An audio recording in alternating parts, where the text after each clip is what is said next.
அணுக்கள் எண்ணிக்கை அதிகமாக இருக்குது, ஆனால் அது வந்து நீர்த்து போகணும். அப்போ தான் அணுக்கள் வந்து நீச்சல் அடித்து வெளியே போக முடியும். இந்த மாதிரி சில சிக்கல்கள் இருந்ததுன்னா ஊர்ந்து போகிற தன்மை பாதிக்கப்படலாம்.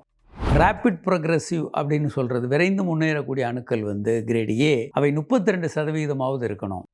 பல பேருக்கு ஊர்ந்து போகிற தன்மை எப்படி இம்ப்ரூவ் பண்ணுறது, அதில் நிறைய பேருக்கு குழப்பம் இருக்கும். அதுக்கு எளிமையான ஒரு முறை என்ன அப்படின்னா, அணுக்களுடைய எண்ணிக்கையையும் இதையும் பெருக்கி கிட்டத்தட்ட 18 மில்லியன் அணுக்களாவது விரைந்து செல்லக்கூடிய அணுக்களாக இருக்கணும். அப்படின்னா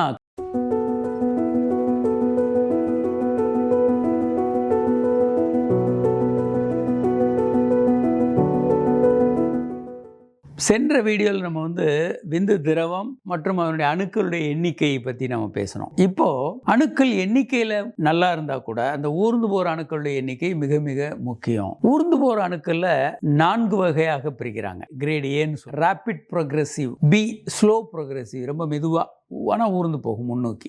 சி அசையும், இருந்த இடத்துல அசையும், முன்னையோ பின்னையோ போகாது. டி 4வது கேட்டகரி வந்து அசைவற்று இருக்கிறது, அது உயிரோடு இருக்கா இல்லையான்னு டெஸ்ட் பண்ணணும். இந்த 4 கேட்டகரி விரைந்து ரேபிட் ப்ரோக்ரெசிவ் அப்படின்னு சொல்றது விரைந்து முன்னேறக்கூடிய அணுக்கள் வந்து கிரேட் ஏ, அவை 32% இருக்கணும் மொத்த விந்துல. ஏ பிளஸ் பி வேகமாக போறது மெதுவாக போறது ரெண்டையும் சேர்த்து முன்னோக்கி செல்லக்கூடிய அணுக்களுடைய எண்ணிக்கை மொத்தமாக சேர்த்தா 42% இருக்கணும். மற்ற விஷயங்கள் முக்கியம் இல்லை, அது அசையாத விந்துக்கள் இதெல்லாம் கணக்கில் எடுத்துக்கிறது இல்லை. ஏ பிளஸ் பி வந்து 42%, ஏ வந்து 32% இருக்கணும். இப்போ அணுக்களுடைய எண்ணிக்கையையும் இதையும் பெருக்கி கிட்டத்தட்ட 18 மில்லியன் அணுக்களாவது விரைந்து செல்லக்கூடிய அணுக்களாக இருக்கணும், முன்னோக்கி செல்லக்கூடிய அணுக்களாக இருக்கணும். அப்படின்னா கருத்தரிக்கிற வாய்ப்பு அதிகம். அது ஒரு கால்குலேஷன் இருக்கு. அதனால விந்தணுக்கள் எண்ணிக்கை மட்டுமல்ல, அதனுடைய ஊர்ந்து போகிற தன்மை ரொம்ப ரொம்ப முக்கியம். பல பேருக்கு ஊர்ந்து போகிற தன்மை எப்படி இம்ப்ரூவ் பண்ணுறது, அதில் நிறைய பேருக்கு குழப்பம் இருக்கும். அதுக்கு எளிமையான ஒரு முறை என்ன அப்படின்னா, இதை நாங்கள் எங்களுடைய ஆராய்ச்சிகளில்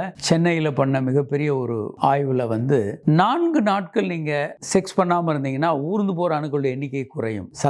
எண்ணிக்கையோட சதவீதம் குறையும். நீங்கள் டெய்லி செக்ஸ் பண்ணுறீங்க, இல்லை ஒரு நாள் விட்டு ஒரு நாள் செக்ஸ் பண்ணுறீங்க அப்படின்னா ஊர்ந்து போகிற எண்ணிக்கை அதிகமாகும், கவுண்ட் கொஞ்சம் குறையும். சொல்லப்போனால் கருத்தரிக்கிறதுக்கு எது சாதகமானது அப்படின்னா செக்ஸ் நிறைய பண்றது தான். அப்போ அதனுடைய குவாலிட்டி ரொம்ப முக்கியம். எண்ணிக்கையோட அதனுடைய தரம், விந்தோட தரம் முக்கியம். விந்து அணுக்களுடைய தரம் விரைவாக ஊர்ந்து போச்சுன்னா கருத்தரிக்கிற வாய்ப்புகள் ரொம்ப அதிகம். அதனால நீங்க டெய்லி செக்ஸ் வச்சுக்கோங்க, இல்ல ஒரு நாள் விட்டு ஒரு நாள் வச்சுக்கோங்க. அப்போ கருத்தரிக்கிற வாய்ப்பு அதிகம், விரைந்து போகக்கூடிய அணுக்களுடைய எண்ணிக்கை அதிகம். இதை தவிர வேற என்னென்ன காரணங்கள் இருக்கும்? கிருமி தொற்று, இல்ல ரொம்ப விந்துனுடைய அடர்த்தி அதிகமா இருக்கு, அது லிக்குவை ஆக மாட்டேங்குது. அணுக்கள் எண்ணிக்கை அதிகமா இருக்கு, ஆனா அது வந்து நீர்த்து போகணும். அப்பதான் அணுக்கள் வந்து நீச்சல் அடிச்சு வெளியே போக முடியும். இந்த மாதிரி சில சிக்கல்கள் இருந்ததுன்னா ஊர்ந்து போகிற தன்மை பாதிக்கப்படலாம். அதற்கு தீர்வு நிறைய அணுக்கள் இருக்கு, ஆனால் ஊர்ந்து போகிற அணுக்கள் கம்மியாக இருந்தால் IUI போன்ற முறைகள் ஒரு தீர்வாக அமையும். வணக்கம்.